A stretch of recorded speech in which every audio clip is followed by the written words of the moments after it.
Your panel data has a trend, but is it real, or just a global shock?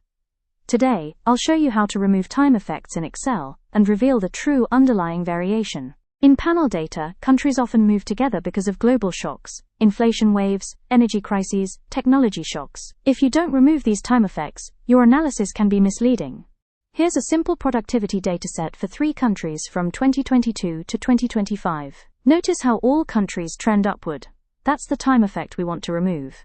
To remove time effects, we first compute the average productivity for each year, using the AVERAGEIF function.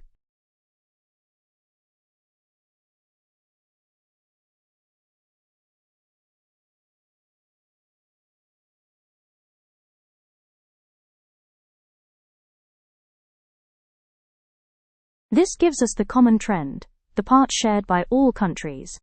Next, we bring the correct year mean into each row. We use index plus match, where match finds the row of the year in the year mean table, and index returns the corresponding mean.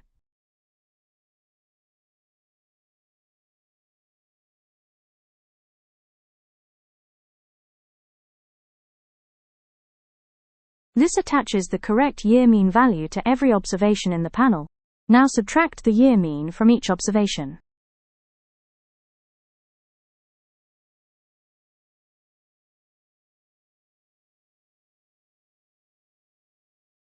This removes the global time trend and isolates within-year variation. Detrended values tell you how each country deviates from the global shock.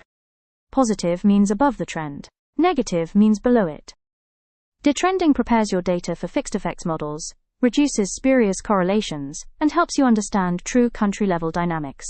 You've just removed time effects from panel data using pure Excel. In the next episode, we'll take the next step toward fixed effects by demeaning each entity. Thank you for watching the video. Please like if you found it helpful.